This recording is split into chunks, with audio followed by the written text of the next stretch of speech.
नमस्कार। लामो समयपछि मेरो केही कार्यव्यस्तताको कारणले गर्दा तपाईहरुको समक्षमा आउन सकेको थिइनँ। त्यसको लागि क्षमा चाहदै आउँदै गरेको दीपावलीको शुभ उपलक्ष्यमा यहाँहरुलाई हार्दिक मंगलमय शुभकामना टक्राउन चाहन्छु। खुशी हुनुहोस्, पटेका नपड्काउनुहोस् र सिक्किमको वातावरणलाई सफा राख्ने काममा तपाई पनि सहयोग गर्न सक्नुहुन्छ।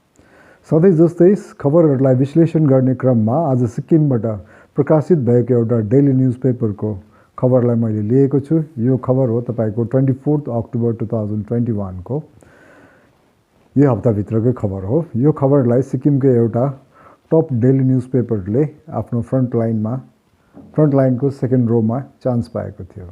खबर के हो भन्दाखेरि massive corruptions taking place in Sikkim. बृहत जुन किसिमको करप्सन भएको छ सिक्किममा,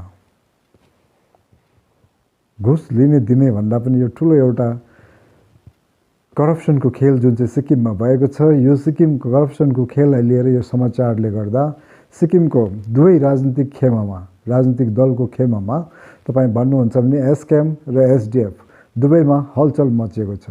अहिले जतिले पनि सिक्किमको डेली न्यूजपेपरहरू पढ्नुहुन्छ, त्यो न्यूजपेपरमा आएको खबर अनुसार तपाईहरुले के सम्म चाहिँ आज प्राप्त गरेको हुनुपर्छ भन्दाखेरि हाम्रो भूतपूर्व मुख्यमन्त्री वर्तमान अध्यक्ष एसडीएफ पार्टीको उहाँले जुन यो समाचार न्यूजपेपरलाई दिनुभयो, यसले खलबली मचिएको छ। सिक्किमको राजनीतिमा एउटा सानोतिनो भुइँचालो नै गएको तपाई र म महसुस गर्न सक्दछौँ। खबर के हो भन्दाखेरि यसको खबरको म केही अंश तपाईहरुको न्यूजपेपरबाट पढेर सुनाउन चाहन्छु तपाईहरुलाई। खबरले के भन्दैछ भन्दाखेरि The government is prioritizing individuals who are related to the SCAM leaders. A few party workers and monetized contractor and suppliers. This handful of people are exploiting government favors and getting massive loans from the SBS. State Bank of Sikkim. A man from outside Sikkim has been given a loan of rupees 70 crore. Other close aides of the present CM have been given the loan of rupees 40 to 60 crore. The State Bank of Sikkim has been emptied by these individuals. What is worse, the loans have been sanctioned arbitrarily without guarantor and assessment of viability. Such illegal disbursement of loans is unprecedented. Pawan Kumar Chamling. यो खबर जसरी प्रकाशित हुन्छ, यो खबरले तहल्का मचिन्छ सिक्किममा। सिक्किमको सर्वसाधारण जनताहरुको पहुँचमा यो सिक्किमबाट प्रकाशित हुने इंग्लिश डेली न्यूजपेपर तपाईहरुको छेउमा नपुग्न सक्छ। तपाईहरुले यो न्यूजलाई पर्याप्त नगरेको हुन सक्छ। अनि मलाई जहाँसम्म विश्वास छ, सिक्किमको अधिकांश न्यूज च्यानलहरु, सोशल मिडियाजहरुले यसलाई कभर नगर्ने, किनकि यो खालको राजनीतिक मुद्दामा उहाँहरु फस्न चाहनुहुन्न। उहाँहरु समसामयिक विषयलाई हल्का फुल्का न्यूजहरुलाई लिएर उहाँहरु चाहिँ भाइरल हुन चाहनुहुन्छ। तर सिक्किम आमा च्यानल तपाईहरुको आफ्नो च्यानल हो, यो सत्यको पक्षमा जहिले पनि बोल्दछ। यो खबर बाहिर आइसकेपछि एसडीएफ पार्टीको अध्यक्ष श्री पवन कुमार चामलिङ सरले यत्रो ठुलो एलिगेसन, यत्रो ठुलो आरोप वर्तमान सरकारमाथि लगाइसकेपछि वर्तमान सरकार चुपचाप बस्ने कुरा त आएन। यस सन्दर्भमा उहाँले लगाएको आरोप के थियो भन्दाखेरि दुई तीनवटा आरोपको म आज कुरा गर्नेछु। पहिलो आरोप हो जुन चाहिँ सिक्किम स्टेट बैंक अफ सिक्किमबाट चाहिँ एउटा 70 करोडको लोन, अर्को एउटा 40 देखि 60 करोडको लोन चाहिँ सिक्किम सरकारको मुख्यमन्त्रीको आफन्त अथवा सिक्किम बाहिरबाट आएको कुनै एउटा व्यक्तिलाई चाहिँ 70 करोडको लोन चाहिँ स्टेट बैंक अफ सिक्किमबाट चाहिँ उपलब्ध गराइएको। यसमा कुनै किसिमको न त ग्यारेन्टर राखिएको छ, न कुनै किसिमको भाइबिलिटी रेस्पोन्सिबिलिटी कसैले लिएको छ। यो आरोप लगाइसकेपछि वर्तमान खेमा पनि, वर्तमान सरकार एसकेएमको सरकार पनि चुप्प लागेर बस्ने त भएन। यहाँनिर जोरी खेलाइ चाहिँ हामी तपाईँ र मैले एउटा दुईटा अध्यक्षहरूको बिचमा एसकेएमको अध्यक्ष र एसडिएफको अध्यक्षहरूको बिचमा जुन एउटा राजनीतिक जोरी खेलाइ भएको छ यसको छिनोफानो गर्नको लागि तपाईँ र म आज म तपाईहरुको अगाडि तपाईहरुको साथी तपाईहरुको अगाडि उपस्थित भएको छु। खबरलाई विश्लेषण गर्ने क्रममा 24 तारिक अक्टोबरमा यो खबर बाहिर छापिएपछि सिक्किममा व्याप्त भएको थियो र यसलाई लगत्तै जवाब दिनको लागि हतार अथवा केही होमवर्क गरेर चाहिँ सिक्किमको वर्तमान सिक्किमको मुख्यमन्त्री सम्माननीय श्री पीएस गोले साहबले आएर एउटा जुन चाहिँ प्रेस विज्ञप्ति उहाँले दिनुभयो अथवा प्रेस कन्फरेन्स उहाँले राख्नुभयो त्यसको प्रेस कन्फरेन्समा उहाँले दुईटा कुरालाई चाहिँ खण्डन गर्नुभयो, उहाँले विरोध गर्नुभयो। त्यो विरोध पहिलो विरोध त के थियो भन्दाखेरि स्टेट बैंक अफ सिक्किमबाट लिएको लोनको बारेमा उहाँले यो लोन नलिएको चाहिँ होइन, सरकारले लिएको नै हो, तर लोन कहाँबाट लियो भन्दाखेरि तपाईले अलिकति यहाँ कुरा बुझ्नुपर्ने के हो भन्दाखेरि चाहिँ टिस्टा स्टेज 3 को जुन चाहिँ हाइड्रो पावर प्रोजेक्ट छ यो हाइड्रो पावर प्रोजेक्ट चाहिँ 2013, 14, 15 को बीचमा यो हाइड्रो पावर प्रोजेक्टको लागि जुन किसिमको फाइनान्स सिस्टम थियो, फाइनान्स सिस्टममा चाहिँ यसलाई पहिला सिक्किम गभर्नमेन्टले 20% सेयर किनेको थियो, पछि यो सेयरलाई बढाएर चाहिँ उहाँहरूले 60% सेयर गर्यो अनि सेयर भ्यालु चाहिँ सिक्किम सरकारले अरु 10 जनाबाट अरु 15-20 जना सेयर होल्डरबाट यो सेयर चाहिँ 9 रुपीस 9 point something रुपीस पर सेयरको हिसाबले उहाँहरूले किन्नुभयो अनि यो एकदम घाटाको सेयर हो। अहिले जुन चाहिँ सेयर जति बेला चाहिँ प्रोजेक्ट रनिङ थिएन त्यति बेला यत्रो हाई अमाउन्ट तिरेर चाहिँ कसरी सेयर किन्नुभयो त, यो एलिगेसन चाहिँ वर्तमान मुख्यमन्त्री साहबले भूतपूर्व मुख्यमन्त्री श्री पवन कुमार चामलिङ साहबलाई लगाउनु भएको छ। अनि जसरी यो प्रोजेक्टको सेयरहरू किन्ने कुरामा चाहिँ अहिले जुन चाहिँ सेयर रनिङ छ यो हाइड्रो पावर प्रोजेक्ट रनिङ अवस्थामा यसको सेयर भ्यालु 5 to 6 रुपीस मात्रै छ, तर सिक्किम सरकारले चाहिँ 9 रुपीसमा यो सेयर किनेर सिक्किमलाई यसरी डुबाइदियो। यो डुबाको पैसाको चाहिँ लोन मात्रै तिर्नको लागि, लोन नभएर इन्ट्रेस्ट मात्रै तिर्नको लागि चाहिँ सिक्किमको स्टेट बैंक अफ सिक्किमबाट चाहिँ अहिलेको वर्तमान सरकारले लोन निकालेर यसको इन्ट्रेस्ट चाहिँ हामी तिर्दैछौँ, यसको ब्याज हामी तिर्दैछौँ। यो चाहिँ भूतपूर्व सरकारले लगाएको ठुलो एउटा ऋणको भाग हो जुन चाहिँ हामी चाहिँ यो पैसा तिर्दैछौँ। यहाँ कुरा के आउँछ भन्दाखेरि वर्तमान मुख्यमन्त्री साहबले पनि यो कुरालाई चाहिँ उहाँले स्वीकार्नु भएको छ कि हामीले स्टेट बैंक अफ सिक्किमबाट चाहिँ लोन उठाएकै हौँ। यो लोनको कुरालाई गर्दाखेरि उहाँले अर्को एउटा कुरा के गर्यो भन्दाखेरि केही समय अगाडि सिक्किमको सामाजिक सञ्जालमा अथवा सिक्किमको मुख्य पत्र पत्रिकाहरूमा निस्केको समाचारलाई मैले राम्ररी अध्ययन गर्दाखेरि मुख्यमन्त्री साहबले केही समय अगाडि मात्रै करिब हुन सक्छ तपाईको यो 28 तारिक उहाँले बोल्नु भएपछि 22-23 तारिकको पत्र पत्रिकामा एउटा समाचार छापिएको थियो। सिक्किम सरकारले चाहिँ स्टेट बैंक अफ सिक्किमलाई चाहिँ बलियो बनाउनको लागि जतिजनाले पनि स्टेट बैंक अफ सिक्किमबाट चाहिँ अहिलेसम्म लोन उठाएको छ र त्यसलाई भुक्तानी गरेको छैन, जसले चाहिँ त्यो लोन बुझाएको छैन, तिरेको छैन, लोन खाएर चुपचाप लागेर ढाडिएर बसेकोहरू जति पनि छन् उनीहरूबाट चाहिँ सिक्किम सरकारले कडाउ रूपमा चाहिँ उहाँहरूले लोन उठाउने, लोन चाहिँ वसुली गर्ने भन्ने कुरा चाहिँ उहाँले लिएर आइसकेपछि यो विषय सन्दर्भ चाहिँ एसडिएफ पार्टीको सरकारले अगाडि लिएर आउँछ।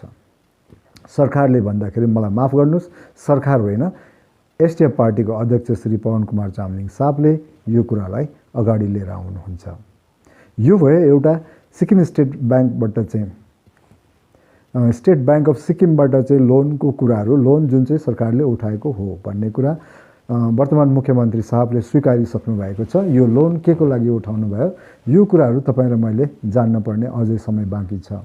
यो लोन कति थियो, के थियो, टिस्टा स्टेज 3 को कुराहरू के हो, यो सन्दर्भमा साधारण जनताहरूले पत्र पत्रिकाहरूले तपाईहरूले आरटीआई गर्नुहोस्, सोध्नुहोस्, सरकारमा भएको सबै इन्फर्मेसन्सहरू हामी तपाईहरूलाई उपलब्ध गराउँछौँ भनेर मुख्यमन्त्री साहबले यो एसबीआई को लोन केसलाई चाहिँ जुन चाहिँ लोनको एलिगेसन थियो यसलाई उहाँले यतिमै राखिदिनु भयो। अनि बाँकी अर्को दोस्रो कुरा उहाँले के निकाल्नु भयो भन्दाखेरि एसडिएफ पार्टीको अध्यक्षले लगाउनु भएको अर्को एउटा एलिगेसन के थियो भन्दाखेरि वर्तमान सरकारले सिक्किमको जग्गा जमिन चाहिँ बाहिरको मान्छेहरूलाई बेच्दैछ। बाहिरको मान्छेहरूले सिक्किमको जग्गा जमिन किनेको विषयमा सामाजिक सञ्जालमा योभन्दा अगाडि पनि धेरै कुराहरू लेखिएको थियो, छापिएको थियो, धेरैले कमेन्टहरू पनि गरेको थियो त्यसमा। यो विषय आज मेरो नभएकोले गर्दा म विषयमा नै केन्द्रित गर्दैछु। यो सिक्किम सरकारले ल्यान्डहरू बेच्दैछ भन्ने कुराको जवाब चाहिँ वर्तमान मुख्यमन्त्री साहबले कसरी दिनुभयो भन्दाखेरि चाहिँ उहाँले भन्नुभयो जुन चाहिँ तपाईँको वेस्ट पोइन्ट स्कुलको जग्गा जुन चाहिँ छ जहाँनिर चाहिँ हाम्रो अहिलेसम्म चलिराखेको चाहिँ जुन चाहिँ ट्याक्सी स्ट्यान्ड थियो, तपाईँको अहिले इस्टको ट्याक्सी स्ट्यान्डलाई सारेर तथा जोइल्सको छेउतिर देउरालीको छेउतिर कहाँ पुऱ्याउनु भएको छ उहाँहरूले होइन। तर अहिले आएर चाहिँ जुन चाहिँ वेस्ट पोइन्ट स्कुलको अथवा हाम्रो पुलिस हेडक्वार्टरको छेउमा एउटा जुन किसिमको तपाईँको यो ट्याक्सी स्ट्यान्ड थियो, यो ट्याक्सी स्ट्यान्डलाई चाहिँ डिमोलिस गरेर अनि यसलाई भत्काएर अथवा रिकन्स्ट्रक्सन गरेर अनि यसलाई चाहिँ नयाँ रूपले चाहिँ प्रस्तुत गर्ने भनेर चाहिँ उहाँले के भन्नुभयो, यो जग्गालाई चाहिँ हामीले पिपिपी मोडमा चाहिँ हामीले यो प्रोजेक्ट स्टार्ट गर्दैछौँ भनेर उहाँले भनिसक्नुभयो। अब तपाईँहरूलाई म अलिकति पिपिपी के हो, यो मोडल कस्तो खालको मोडल हो, उहाँले भन्नुभएको पिपिपी मोडल के हो, यसको बारेमा म तपाईँहरूलाई छोटो जानकारी दिने प्रयास गर्नेछु। छोटो जानकारी भन्दाखेरि तपाईँहरू यदि कोही पनि मेरो दर्शकहरू, मेरो श्रोताहरू, मेरो साथीहरू चाहिँ इकोनोमिक्स हुनुहुन्छ भने तपाईँहरूलाई राम्ररी थाहा छ यो इकोनोमिकको इन्फ्रास्ट्रक्चर च्याप्टरको एउटा सब च्याप्टरहरूमा सब टपिक्सहरूमा एउटा पिपिपी भनेर पनि आउँछ, टाइप्स अफ पिपिपीको बारेमा त्यहाँ स्पष्टसितले इकोनोमिकको स्टुडेन्टहरूलाई यो कुराहरू राम्ररी उहाँहरूले बुझेको हुनुपर्दछ। यो पिपिपी मोड आउनुभन्दा अगाडि तपाईँले यो पिपिपी हो के भन्दाखेरि पिपिपी भनेको एउटा कोअपरेटिभ हो, जस्तो चाहिँ cooperative arrangement between public and private sector for long term. यसलाई यति मात्रै बुझा हुन्छ चाहिँ सरकार र एउटा प्राइभेट कम्पनीको बिचमा अथवा प्राइभेट प्लेयर्सहरूको बिचमा हुने एउटा सम्झौता लामो समयको लागि, यो 10 वर्षदेखि 20 वर्षको, 20 वर्षदेखि 40, 40देखि 50 वर्षको सम्मको लामो कन्ट्र्याक्टहरू हुन्छ। यो कन्ट्र्याक्ट चाहिँ सरकारले दिन्छ अनि सिक्किम सरकारले यो पहिलोचोटि गरेको होइन, योभन्दा अगाडिको के प्रोजेक्टहरू एसडिएफको सरकारले पनि यो पिपिपी मोडमा नै गर्नुभएको थियो। यसको पिपिपी मोडमा चाहिँ तपाईँहरूले अलिकति अर्को एउटा कुरा के थप्नुपर्छ भन्दाखेरि हाम्रो एसटिएनएम हस्पिटल डाँडामा जुन किसिमको कन्स्ट्रक्सनहरू हुँदैछ यसको बारेमा केही कुराहरू जानकारी मैले लिएको छु र यो अर्को भिडियोमा म तपाईँहरूलाई राख्नेछु। यो पिपिपी मोड चाहिँ भारत सरकारले एडप्ट गर्नुभन्दा अगाडि 1991मा जसरी वीपी सिंहको जुन चाहिँ सरकार थियो केन्द्रमा अथवा कांग्रेस पार्टीको सरकार थियो, कांग्रेस पार्टीको सरकार हुँदाखेरि त्यति बेला चाहिँ एउटा यो यस्तै खालको मोडलमा एउटा यस्तै खालको प्रोजेक्टलाई उहाँहरूले लन्च गर्नुभएको थियो। त्यो प्रोजेक्टको नाम के हो भन्दाखेरि तपाईँको एलपिजी मोडमा चाहिँ उहाँहरूले स्टार्ट गर्नुभएको थियो। एलपिजी भनेको के हो भन्दाखेरि लिबरलाइजेसन, प्राइभेटाइजेसन अनि ग्लोबलाइजेसन। अब लिबरलाइजेसन भनेको के हो भन्दाखेरि त्योभन्दा 1991 भन्दा अगाडि चाहिँ भारत सरकारको संविधानमा चाहिँ भारत सरकारले सरकारको काम चाहिँ सरकारले मात्रै गर्न सक्छ। सरकारी कामहरू, पब्लिक प्रपर्टी रिलेटेड कुराहरू जस्तो स्कुल्स भयो, तपाईँको ड्रिङ्किङ वाटर प्रोजेक्ट्सहरू भयो, बिल्डिङ्सहरू भयो, सरकारलाई चाहिने ठुलो ठुलो खालको बिल्डिङ्सहरू चाहिँ सरकारले आफै गर्नुपर्ने र बाहिरको प्लेयर्सहरूलाई चाहिँ यो दिँदैन थियो, कम्पनीहरूलाई यो कुराहरू दिँदैन थियो। यसमा केही 2011मा आएर चाहिँ जसरी मनमोहन सिंहको सरकार हुँदाखेरि केन्द्रमा मनमोहन सिंहको सरकार हुँदाखेरि यो पिपिपी मोडलाई चाहिँ उहाँहरूले चाहिँ एउटा कानुनी रूप दिनुभयो। 2012मा यसको कामहरू अलिअलि स्टार्ट भएको हामी यसको हिस्ट्री अलिअलि बुझ्छौँ। उहाँहरूले चाहिँ कन्स्टिट्युसनमा एमेन्ड गरिसक्नु भएपछि यो कुराहरू प्रोजेक्टको रूपमा बाहिर आउँछ। फर इक्जाम्पल तपाईँहरूले अहिले भर्खर लेटेस्ट एउटा न्युज इन्डियामा के थियो भन्दाखेरि जस्तो एयर इन्डियालाई चाहिँ तपाईँहरूले टाटा कम्पनीलाई चाहिँ उहाँहरूले टाटा ग्रुप्सलाई चाहिँ उहाँहरूले के गर्नुभयो पिपिपी मोडमा नै उहाँहरूले दिइदिनु भयो। चाहिँ अब यो एयर इन्डियाको चाहिँ प्रपर्टी नभएर एयर इन्डियाले 100% चाहिँ सेयर चाहिँ उसले चाहिँ यो टाटा कम्पनीलाई दिएको। टाटा कम्पनी अब एयर इन्डियाको मालिक हो। प्राइभेट प्लेयरहरूलाई किन दियो त? त्यो अहिले आएर हाम्रो यो एयर इन्डियाको मात्रै कुरा होइन, तपाईँको रेलवेजहरू पनि 251 भन्दा धेरै रेलवेजहरू चाहिँ जति पनि छ भारत सरकारको अन्डरमा भएको रेलवेजहरू चाहिँ यसलाई पनि सरकारले प्राइभेटाइजेसन गरेको छ। यो पिपिपी मोडमै प्राइभेटाइजेसन गरेको। अर्को एउटा इम्पोर्टेन्ट समाचार हामीले के सुन्दै थियौँ, न्युजहरू के सुन्दै थियौँ भन्दाखेरि एलआइसी जुन चाहिँ लाइफ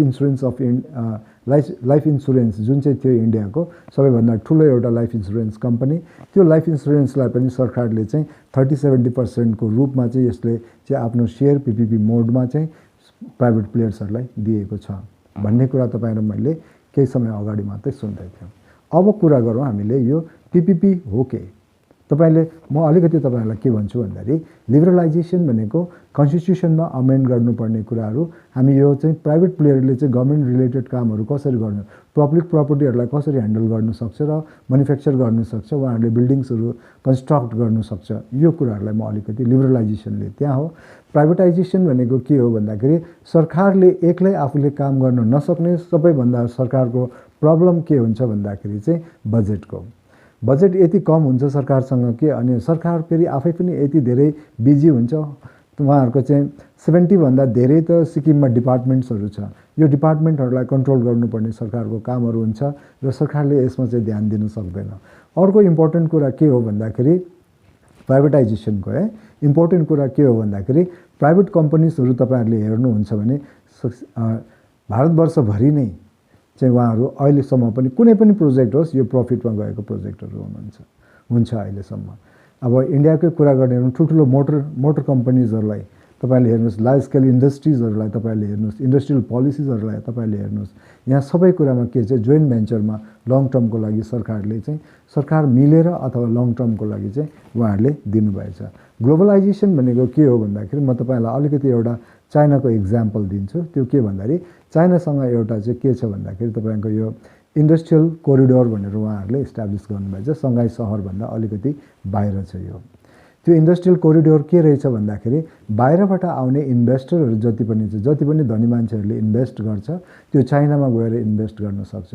उहाँहरूले यो पोलिसीलाई यति लिबरलाइज गर्नुभएको छ कि लिबरलाइजेसनको थ्योरीलाई उहाँहरूले यसरी मान्नुभएछ कि चाइनाको बारेमा पनि हामीले केही कुराहरू सिक्नुपर्छ। चाइनाबाट पनि डेभलपमेन्टको लागि उहाँहरूले पर क्यापिटा इन्कम बढाएर कहाँ लग्नु भइसक्यो, जिडिपी बढाएर कहाँ पुगाइसक्यो, वर्ल्डलाई अहिले च्यालेन्ज गर्दैछ चाइनाले 20 वर्षको बिचमा मात्रै। अनि उहाँहरूले जुन चाहिँ यो इन्डस्ट्रियल कोरिडोर इस्टाब्लिस गरेपछि मानिलिनुहोस् तपाईको कोही ए भन्ने मान्छे चाहिँ इन्डियामा छ र उसले चाइनामा गएर इन्भेस्ट गर्न चाहँदैछ भने तपाईहरुलाई इन्भेस्ट गर्न चाहँदैछ भने चाइनासित यस्तो खालको एजेन्सिजहरू छ, त्यो एजेन्सीले चाहिँ चाइनामा गएर गर्नुपर्ने डकुमेन्टेसन्सको कामहरू, लिगल कामहरू, तपाईको फाइनेन्शियल कामहरू सबै चाइना गभर्नमेन्टले आफै गरिदिन्छ।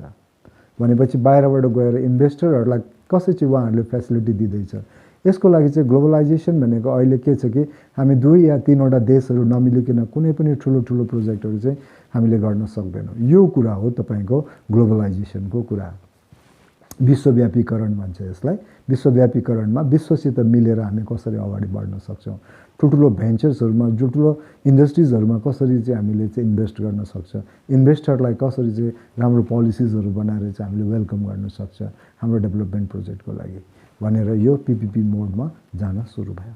अब पिपिपी भनेको के हो भन्दाखेरि तपाईको पब्लिक प्राइभेट पार्टनरसिप। पब्लिक भन्ना बित्तिकै तपाईँ र मैले यहाँ के बुझ्नुपर्छ भन्दाखेरि जति पनि सरकारको बिल्डिङहरू छ, ब्रिजहरू छ, हस्पिटल्सहरू छ, ड्रिङ्किङ वाटर प्रोजेक्टहरू छ, अब अथवा टुरिज्मको प्रोजेक्टहरू छ। अहिले टुरिज्मलाई पनि मैले विचारमा पिपिपी मोडमा चाहिँ सिक्किम गभर्नमेन्टले दिनुपर्छ। म त दिनुपर्छ भन्छु, तर लिगल्ली दिनुपर्छ म त दिनुपर्छ भन्छु। यसको लागि चाहिँ म गोले साहबलाई थ्याङ्क यू भन्छु। यदि तपाईँले यो डोरलाई ओपन गर्नुभएको भने ठुल्ठुलो कम्पनीहरूलाई इन्भाइट गर्नुहोस्। अहिले इन्डियाको कम्पनीहरूलाई मात्रै होइन, म त तपाईँहरूलाई के भन्छु भन्दाखेरि स्विजरल्यान्डको कम्पनीहरूलाई पनि तपाईँ इन्भाइट गर्नुहोस्। स्विजरल्यान्डले माउन्टेनियरिङमा कति धेरै इन्भेस्ट गरेको छ। जसरी स्विजरल्यान्डको तपाईँले हेर्नुहुन्छ भन्दाखेरि स्विजरल्यान्डसँग त्यति धेरै माउन्टेनहरू पनि छैन जति हामीसँग छ। त्यो माउन्टेनहरूमा चाहिँ उहाँहरूले स्किङ हेर्नुहोस्, माउन्टेनियरिङ टुरिज्मको लागि तपाईँले त्यहाँबाट पनि हामी हेल्पहरू लिन सक्छौँ यदि पिपिपी मोडबाट हामी अगाडि चल्यौँ भने। यसको लागि भारत सरकारसँग केही कुराहरू चाहिँ मिलाउनुपर्छ स्टेट गभर्नमेन्टले। अब तपाईँको पिपिपी मोडमा चाहिँ हामीले यहाँनिर पब्लिक भन्ने बित्तिकै गभर्नमेन्ट बुझ्नुपर्छ, किनकि गभर्नमेन्टले गर्ने काम सबै यो पब्लिकको प्रपर्टी हो। हस्पिटल हाम्रो पब्लिक प्रपर्टी हो। यसरी पब्लिकलाई चाहिँ भनेर हामीले यहाँ गभर्नमेन्टको कुरा हो भन्ने कुरा तपाईँले बुझ्नुपर्छ। अनि प्राइभेट भन्ने बित्तिकै त तपाईँ व्यक्तिगत हुनसक्छ, निजी, कसैको निजी कुराहरू। र पार्टनरसिप भनेको समीकरण दुईटै मिलेर कसरी गर्न सक्छ भन्ने कुराहरू हो। यो पब्लिक पार्टनरसिप त्यस्तो खालको हुन्छ। अब यहाँनिर पब्लिक पार्टनर पीपीपी तीनवटा ट्रिपल पी को मोडमा चाहिँ धेरै यसको अप्सन्सहरू छ। तपाईको यो टाइप्स अफ यस्तोहरू धेरै छ। अनि सिक्किम सरकारले चाहिँ अहिले जुन चाहिँ यो 300 करोडको प्रोजेक्ट चाहिँ 26 वर्षको लागि कुनै एबीसी कम्पनीलाई अथवा कुनै पनि कम्पनीलाई सिक्किम गभर्नमेन्टले दियो भनेर चाहिँ हाम्रो अहिलेको वर्तमान सरकारको मुख्यमन्त्री साहबले नै उहाँले कोट अनकोट उहाँको कुरा म गर्दैछु, उहाँले खुलासा गरिसक्नु भएको छ कि यो सिक्किम सरकारले चाहिँ प्राइभेट प्लेयरलाई दिएको हो। यो तपाईको 300 करोडको प्रोजेक्ट हो भनेपछि यहाँ सरकारको एक पैसा पनि इन्भेस्ट हुँदैन, सरकारले एक पैसा पनि लगानी गर्नु पर्दैन 26 वर्षभित्रसम्म चाहिँ। 26 वर्षसम्म चाहिँ कुनै एउटा प्राइभेट कम्पनीलाई यो जग्गा दियो, वेस्ट पोइन्टको जग्गा दिदियो। वहाँनिर चाहिँ सरकारको भनाइअनुसार, सरकार है म यहाँ कुरा गर्दैछु, सरकारको भनाइअनुसार चाहिँ के हो भन्दाखेरि जस्तो हाम्रो मुख्यमन्त्री साहबले दिनुभएको जुन चाहिँ प्रेस विज्ञप्ति छ अथवा प्रेस कन्फरेन्स छ, त्यो प्रेस कन्फरेन्समा उहाँले दिनुभएको उहाँको एउटा स्पिच है। यो कन्फरेन्स पनि त्यस्तो खालको कन्फरेन्स क्रस क्वेसनिङहरू त्यति धेरै चाहिँ थिएन, तर बाटोमा कसैले क्रस क्वेसनिङहरू गरेको थियो उहाँलाई र चाहिँ अन द वे उहाँले जवाब दिँदै हुनुहुन्थ्यो कि सिक्किमको कुनै पनि यस्तो जग्गा जमिन चाहिँ हामीले बेचेको छैनौँ भन्ने कुरा उहाँको कुरा है, मेरो होइन। उहाँले कुरा गरिसक्नु भएपछि अब यो पीपीपी मोडलाई चाहिँ म अलिकति तपाईँहरूको अगाडि खुलासा गर्न चाहन्छु। यो के हो भन्दाखेरि चाहिँ तपाईँको कसरी चाहिँ वेस्ट पोइन्टको त्यो इन्भेस्टर बाहिरबाट आइसकेपछि जग्गा चाहिँ सिक्किम सरकारले उपलब्ध गराउनुपर्छ। अब 26 वर्षको लागि बेच्यो भने पनि बेचे भन्नुहोस् तपाईँहरूले, बेचेको होइन 26 वर्षसम्म चाहिँ लिजमा दिएको अथवा सरकारको तर्फबाट चाहिँ जग्गा उपलब्ध गराइदिएको 26 वर्षको लागि बेच्यो भनौँ या जेसुकै भनौँ तपाईँहरू। मैले यो बेच्नु भनेको 26 वर्षको लागि त सरकारले दिएकै हो, यसमा सरकारको कुनै किसिमको पनि अब्लिगेसन्सहरू पछि आउँदैन, यसमा सरकारको कुनै पनि कम्प्लेनहरू 26 वर्षसम्म हुँदैन। यसको चाहिँ टर्म्स एन्ड कन्डिसन्स हामीले पढ्न बाँकी छ, यो कस्तो मोडमा दिएको हो भनेर। अब म यहाँ मोडको कुरा गर्दैछु है, पब्लिक प्रपर्टीको लागि दिएको 26 वर्षसम्म चाहिँ 4वटा चाहिँ ट्याक्सी पार्किङको लागि पार्किङ लटहरू बनाउने, त्यसपछि माथि चाहिँ तपाईँको मल्सहरू बनाउने, ठुल्ठुलो मल्सहरू बनाउने। अनि त्यहाँदेखि अथवा उहाँहरूको प्रोजेक्ट हो 300 करोडको प्रोजेक्ट हो, उहाँहरूले जे पनि गर्छ, तर 26 वर्षको लागि चाहिँ सिक्किम सरकारले यहाँबाट केही कुराहरू उठाउनु पाउँदैन। 26 वर्षसम्म उहाँले त्यो ट्याक्सीको पनि जति पनि ट्याक्सी पार्किङको पार्किङ चार्ज पनि उठाउँछ, यो प्राइभेट प्लेयर्सले नै लिएर जान्छ। अनि त्यहाँनिर सपिङ मल्समा भएको जति पनि सप्सहरू हुन्छ त्यो सप्सहरूलाई रेन्टमा दिएपछि त्यसको रेन्टहरू पनि उहाँहरूले आफै लिएर जान्छ। अथवा यो प्रपर्टीलाई उहाँहरूले 26 वर्षसम्म कसरी प्रयोग गर्छ, यो टर्म्स एन्ड कन्डिसन्स हामीले पढेपछि मात्रै क्लियर हुन्छ। टर्म्स एन्ड कन्डिसनको बारेमा सिक्किम सरकारले अहिलेसम्म बोलेको चाहिँ छैन।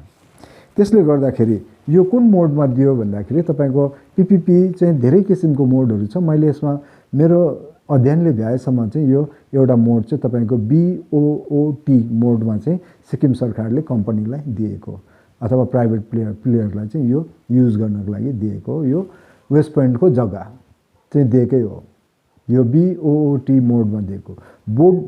बीओओटी बोर्ड भनेको के हो भन्दाखेरि तपाईँको बी भनेको तपाईँको बिफोर बिल्ड, उहाँहरूले निर्माण कार्य गर्छ। बिल्ड गर्नको लागि उहाँहरूसँग के हुन्छ, उहाँहरूको एक्सपर्टिज, उहाँहरूको engineers, architectures, design, investment, everything चाहिँ प्राइभेट कम्पनीले नै यहाँ लगाउनुपर्छ। यो एउटा चाहिँ पीपीपीको टर्म्स एन्ड कन्डिसन हुन्छ। यो जेनरली हुने नै कुरा हो, तपाईँहरूले कन्स्टिट्युसन पढ्नु भए पनि पीपीपीको बारेमा हामीले बुझ्छौँ। यो बीको अर्थ तपाईँको बिल्ड, उहाँको निर्माण काम सबै कम्पनीले नै गर्छ। अर्को ओ भनेको चाहिँ ओनरसिप। ओनरसिप भनेको 26 वर्षसम्म चाहिँ यसको ओनर को हुन्छ त भन्दाखेरि चाहिँ कम्पनी आफै हुन्छ। कम्पनी नै यसको ओनरसिप कम्पनीले लिन्छ। यो ओनरसिप लिइसकेपछि चाहिँ अनि एउटा अर्को ओ को मिनिङ के हो भन्दाखेरि चाहिँ ओ भनेको चाहिँ तपाईँको अपरेट भनेको योबाट उठेको जति पनि रेन्टहरू छ, जति पनि उहाँहरूले जे कुरा पनि यहाँ उहाँहरूले उठाउँछ। एउटा तपाईँहरूलाई म इक्जाम्पल दिन्छु है, यो टी भन्नुभन्दा अगाडि तपाईँहरूले चाहिँ हामी सिक्किममा त त्यस्तो अहिलेसम्म छैन, तर मैले सिलगढीमा पनि देखेको छुइनँ, तर दिल्ली मुम्बईतिर अथवा दिल्ली गएको बेलामा हामीले देख्छौँ होइन, दिल्ली पुणे रोडमा पनि तपाईँले देख्नुहुन्छ जति पनि हाइवेजहरू छ तपाईँको 4 लेन 5 लेनको हाइवेजहरू छ, 6 लेनको 8 लेनको हाइवेहरू छ। त्यो हाइवेसमा चाहिँ के हुन्छ, टोल ट्याक्स भनेर तिर्नुपर्छ। बाटोमा रोकेर चाहिँ त्यहाँ पैसा तिर्छ ड्राइभरहरूले, अनि त्यहाँबाट जान्छ। त्यो टोल ट्याक्स उठाएर चाहिँ सरकारले उठाउँछ, तर प्राइभेट कम्पनीलाई दिन्छ। यहाँ पनि त्यस्तै हुन्छ। वेस्ट पोइन्टको जग्गा सरकारले दिएको लागि 26 वर्षसम्म सरकारले त्यहाँ केही दिनु पाउँदैन। यो जति पनि पैसाहरू उठाउँछ यो प्राइभेट कम्पनीले लान्छ। 26 वर्ष बिचमा चाहिँ प्राइभेट कम्पनीले 300 करोड रुपियाँ इन्भेस्ट गरेकोमा चाहिँ यो प्राइभेट कम्पनीको आफ्नै हुन्छ, खर्च पनि उसको आफ्नै हुन्छ। घाटा भयो भने प्राइभेट कम्पनीलाई नै हुन्छ, फाइदा भयो भने पनि प्राइभेट कम्पनीलाई हुन्छ। सिक्किम गभर्मेन्टको केही लिनु चाहिँ यो बिओओटी मोडमा चाहिँ केही पनि लिनु हुँदैन। अपरेट पनि उनीहरूले नै गर्छ। यो अपरेट गर्दाखेरि चाहिँ जसरी पनि उनीहरूले पैसा उठाउन सक्छ, तर सिक्किमको जुन चाहिँ लजहरू छ, तपाईँहरूको कन्स्टिट्युसन जुन चाहिँ छ, कन्स्टिट्युसनको remedy of constitution should be there. Constitution हाम्रो संविधानको आधारमै चल्नुपर्ने हुन्छ, हाम्रो सिक्किमको संविधानकै आधारमा चल्नुपर्ने हुन्छ। बाँकी कुराहरू त्यस्तो केही पनि छैन। अनि अर्को कुरा मैले तपाईँहरूलाई भन्नुपर्दाखेरि, जस्तो मैले टीको भनेपछि टी ट्रान्सफर कहिले हुन्छ, यो प्रपर्टी कहिले ट्रान्सफर चाहिँ गभर्मेन्टलाई हुन्छ भन्दाखेरि आफ्टर 26 इयर्स।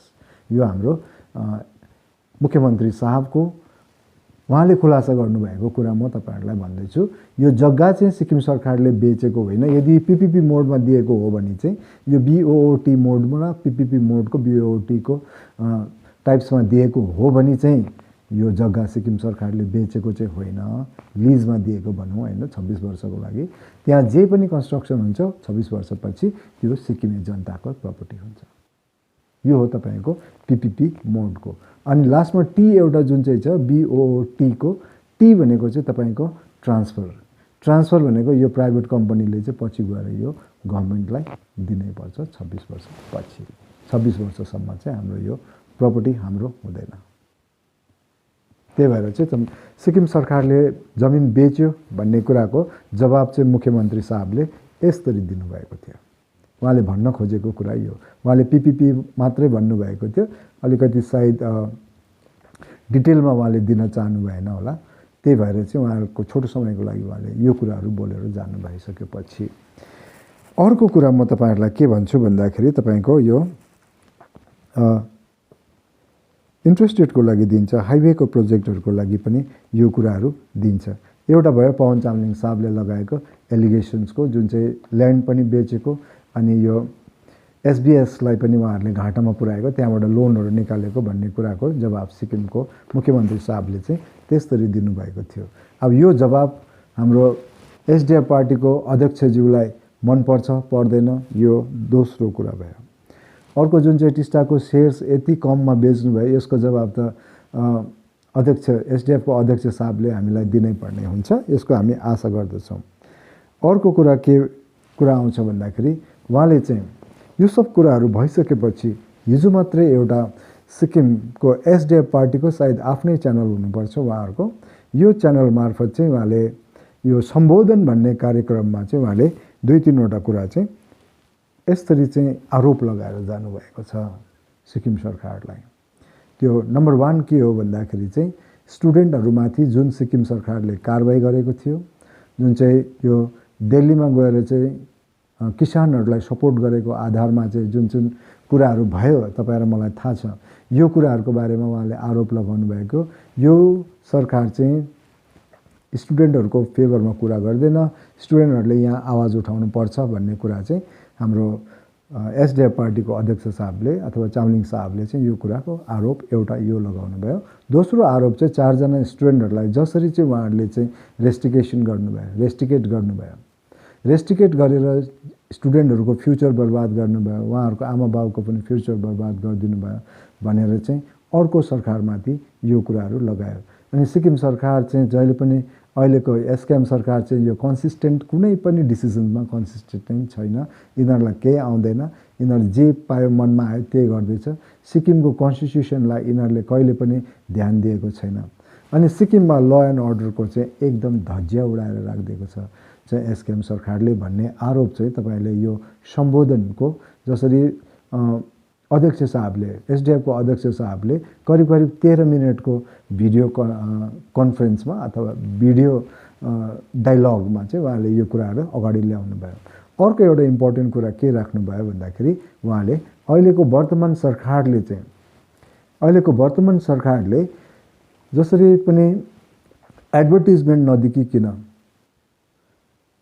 चाहिँ जसरी नोकरीहरूमा चाहिँ मान्छेलाई लगाउँदैछ, इम्प्लोइमेन्ट जसरी दिँदैछ, भित्री रूपमा यसको न त केही लेखाजोखा छ न केही छ। आफ्नो मनपर्ने मान्छेहरूलाई, आफ्नो पार्टीको ठुलो ठुलो ओहदामा भएकोहरूलाई भट्टाभट नोकरी भित्र रूपमा दिँदैछ। तर सिक्किमको साधारण गरिबको छोराछोरीहरूले चाहिँ अहिले पनि नोकरी पाएको छैन। यहाँनिर 70,000, 80,000, 40,000, 50,000देखि माथिको नोकरीहरू चाहिँ उहाँहरूले आफ्नो ठुलो ठुलो मान्छेको एसकेएम पार्टीको लिडरको छोराछोरीहरूलाई दिइसक्यो अथवा उहाँको नजिकको मान्छेहरूलाई चाहिँ दिइसक्यो। यो चुज एन्ड पिकको हिसाबमा चाहिँ उहाँले दिनुभएको छ। चुज एन्ड पिकको हिसाबले चाहिँ तँ आइज तँ गर भनेर। यो जुन चाहिँ इम्प्लोइमेन्टको केसको लागि चाहिँ यो तपाईँको अहिलेभन्दा करिब 10 महिना अगाडि सिक्किमको एकजना एडभोकेट हुनुहुन्छ श्री नवीन किरण प्रधानज्यूले चाहिँ यो 1600 जनाको चाहिँ आरटीआई गरेर 1600 जनालाई चाहिँ इलिगल्ली सरकारले नोकरी दिएको हो भन्ने कुरा चाहिँ केही लामो समयपछि किरण साहबले राख्नुभएको थियो। भनेपछि हिजो मात्रै आएर चाहिँ मुख्यमन्त्री साहबले पनि यो कुरालाई चाहिँ खुलस्त गरिदिनु भएको छ कि एसकेएम सरकारले नोकरी चाहिँ कसरी बाँड्दैछ। यसमा पारदर्शिता छैन, ट्रान्सपेरेन्सी यसमा केही पनि छैन। न त उहाँहरूले भ्याकेन्सी क्रिएट गर्छ, भ्याकेन्सी क्रिएट गरेर तपाईँहरूले न्युजमा दिइसकेपछि मात्रै यसको चाहिँ तपाईँको गभर्मेन्टले चाहिँ यो नोकरीमा दिनुपर्ने, इम्प्लोइमेन्ट निकाल्नुपर्ने। इम्प्लोइमेन्ट डिपार्टमेन्टको भनाइ के छ यो म पनि तपाईँहरूलाई सोध्न चाहन्छु। एसकेएम सरकारले अहिलेसम्म कुनै किसिमको इम्प्लोइमेन्ट ननिकालेको अवस्था के हो? तपाईँहरूको वेबसाइटमा गएर हेऱ्यो भने कुनै पनि किसिमको त्यस्तो खालको चाहिँ निकाल्नु भएको छैन। फरेस्ट गार्डको लागि, अनि तपाईँको यो डिसी अफिसको चपरासीको लागि, ड्राइभरको लागि यस्तो सानो पोस्टहरू चाहिँ करिब मैले देखेसम्म चाहिँ, मैले नदेखेको पनि हुनसक्छु, मैले देखेसम्म चाहिँ 12-13वटा चाहिँ यो 2 वर्षको बिचमा त्यतिवटा चाहिँ उहाँले जब क्रिएट गर्नुभयो। बाँकी काम चाहिँ उहाँले कसरी गर्नुभयो मलाई थाहा छैन। जसरी उहाँले चाहिँ धेरै राम्रो कामहरू पनि गर्नुभएको छ। यो एउटा आरोप लगाइसकेपछि अर्को एउटा आरोप थियो। उहाँलाई सोधिएको प्रश्नको जवाफमा चामलिङ साहबले के भन्दै हुनुहुन्थ्यो भन्दाखेरि जसरी यो एडहक टिचरहरूलाई चाहिँ एसडिएफ पार्टीले सपोर्ट गरेर चाहिँ यिनीहरूले चाहिँ एसकेएम सरकारको विरोध गरेको हो भनेर प्रश्न सोधिएपछि उहाँले भन्नुभयो यो चाहिँ सरकारले सरासर एडहक टिचरहरूमाथि नाइन्साफी गरेको हो। राति मान्छे लगाएर, पुलिस लगाएर पक्ने, धरपकड गर्ने, उहाँहरूमाथि चाहिँ अन्य किसिमको प्रेसरहरू क्रिएट गर्ने र उहाँहरूलाई मजबुर गराएर यो हडताल तोड्न लगाएको, यसमा एसडिएफ पार्टीको कुनै पनि किसिमको संलग्नता छैन भन्ने कुरा उहाँले राख्नुभयो। अर्को एउटा ल्यापटपको र चाहिँ टिभीको कुरा उहाँले एलिगेसन लाउनु भएको छ। यो जवाब चाहिँ यो भिडियो जति पनि हेर्दै हुनुहुन्छ साथीहरू प्लिज यो सेयर गरिदिनु होला तपाईँहरूले, किनकि भेरी इम्पोर्टेन्ट भिडियो हो यो, भेरी इम्पोर्टेन्ट भिडियो। अनि म आज यो भिडियो अलिअलि करिब 40 मिनटको भिडियो हुँदैछ, आइएम सरी, त्यसको लागि म तपाईँहरूबाट क्षमा चाहन्छु। अनि अर्को कुरा के हो भन्दाखेरि चाहिँ सिक्किम सरकार एसडिएफ पार्टीको अध्यक्षले लगाउनु भएको अर्को एउटा आरोप के हो भन्दाखेरि चाहिँ एसडिएफ पार्टीले जसरी चाहिँ उहाँहरूले ल्यापटप बाँड्नु भएको थियो, ल्यापटपको 38,000 रुपिस पर पिसको हिसाबमा हामीले बाँडेको थियौँ। उहाँले भन्नु 30,000 भन्नु एभरेजमा, त्यतिको हिसाबले बाँडेको थियौँ। तर अहिलेको सरकारले चाहिँ 10,000 रुपिस पर्ने चाहिँ जुन चाहिँ टेलिभिजन सेट चाहिँ स्मार्ट टिभी चाहिँ बाँड्नु भएको छ। यो स्मार्ट टिभीको 10,000 मात्रै पर्छ। तर उहाँहरूले इन्टरनल्ली बिलमा चाहिँ 38,000 को बिल बनाएको छ पर टिभीको भनेर यो जुन चाहिँ एलिगेसन लाउनु भएको छ, आरोप लगाउनु भएको छ। यो आरोपको जवाब चाहिँ तपाईँहरूले एसकेएम पार्टीले र वर्तमान मुख्यमन्त्री साहबले छिटोभन्दा छिटो सिक्किमे जनताको बीचमा सत्य कुराहरू पुर्याइदिनुहुन्छ होला भन्ने म आशा गर्दछु। सिक्किम आमा च्यानल यही आशा गर्दछु। हुन्छ, तपाईँहरूलाई धेरै धेरै धन्यवाद मेरो भिडियो हेरिदिनु भएकोमा। अनि जहाँसम्म मलाई लाग्छ तपाईहरुलाई मैले जुन एउटा यो सिक्किम आमा च्यानल छ यसको बारेमा म तपाईहरुलाई के भन्छु भने तपाईहरुले यति धेरै शेयर गरिदिनु भएको छ। करिब 2-3 महिनाको अवधिमा 25-30 हजार चाहिँ हाम्रो भ्युअर्सहरु पुगिसक्नु भएको छ। यसको लागि धन्यवाद छ। अनि तपाईहरुले सब्स्क्राइब गरिदिएर यसको सब्स्क्रिप्सन बढाइदिनु भयो भने, लाइक गरिदिनु भयो भने युट्युबमा यो च्यानल प्रमोसन हुनेछ।